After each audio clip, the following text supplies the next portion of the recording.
If you want to scale your real estate portfolio fast, you can't just buy one property and wait 30 years. You're going to need a strategy, a step-by-step blueprint to go from one deal to 10, 20, and even 100 properties.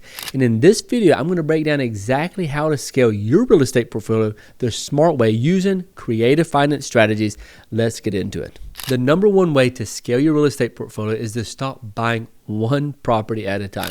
A lot of real estate investors usually get stuck. As soon as they buy one property, they seem to continuously do the same thing over and over again. Eventually, you need to start trying to buy portfolios. So, for example, what I recommend is to start networking in your community, in your backyard, and find the older landlords, the landlords that really just want to retire. And I would say something along these lines. I see that you have 10 properties, sir. I know you got into real estate because you just wanted to have a passive income to come in for your retirement. Unfortunately, it's not as passive as you thought. What I would like to kind of ask you is, would you be willing to let me come in and be a good constructive alternative to you managing them or you using a management company? I would like to come in, buy all 10 properties, pay you a monthly payment, and upgrade you from landlord to banker.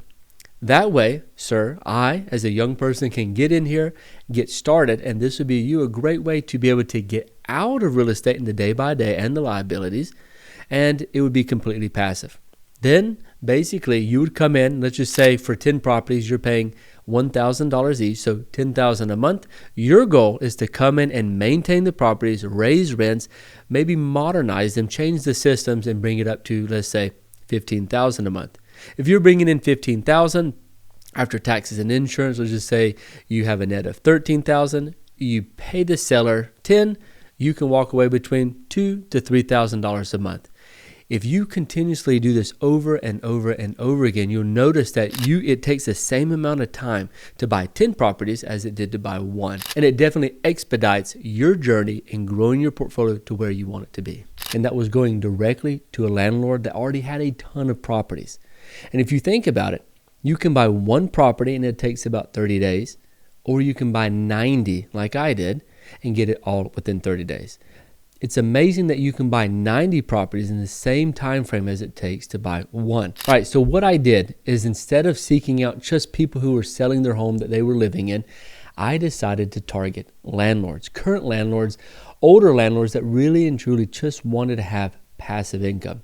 Think about it. A landlord, or even you, we're getting into real estate to create a financial freedom and to have a passive investment. But soon, especially as you grow your portfolio, you realize it's more of a semi-passive investment. Some of the older people, maybe they're 60 years old, all the way up to 80 years old, they're starting to want to get out of the business, but they still like the thought of receiving monthly income. So what I did, I approached one landlord who was 80 years old. He had 92 properties. And I said, hey, sir, would you be willing to let me take over these properties? I'm just a young guy trying to get into the business, and I can tell that you are trying to get out of the business or you want to simplify your life. I believe that there's a win-win situation in which I could come in, take over the properties, get into the business, and you can get out. So long story short, he said yes. And within 30 days from the time of meeting him, I was closing on my first portfolio. And again, it dawned on me very heavily, wow, it took me the same amount of time to buy these 92 properties as it takes me to buy one. So since then, I've always been going and building relationships with people in my local community, specifically landlords, and you'll find out that usually there's a win-win scenario there. Usually they're just wanting to relax, enjoy their family, and enjoy their retirement. And you're wanting to get in, start your portfolio, and you're willing to get your hands dirty. So there's two things you need to do to get started. Number one, I would go to the courthouse and I would pull the current evictions happening today, because usually those are landlords that have multiple homes and they're in the middle of a very stressful situation. And they're definitely more motivated and open to be able to hear you out on you buying with seller financing. And if you think about it, landlords are already willing to accept monthly payments for their property. The second thing I would do is I would go to for rent on the Facebook marketplace. The reason I choose that is because those landlords and property owners are already okay with receiving monthly payment compared to going for sale by owner on the marketplace. All right, third thing I would do is I would reach out to a couple every day, start building relationships.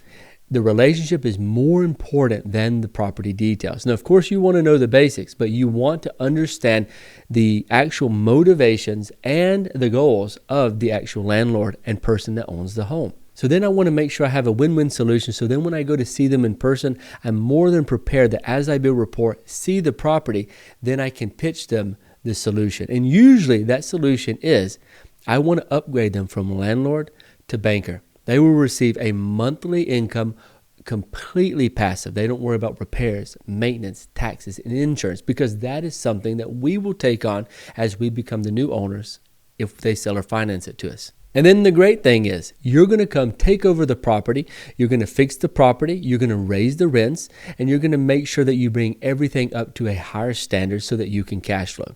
Your goal is to at least make sure that you're making at least $500 minimum, hopefully more, but $500 minimum per month per property. Imagine this, if you have 90 homes and you make $500 minimum per house, that's over $45,000 in net cash flow to you. So tell me, why would you buy one house at a time when you can buy in bulk?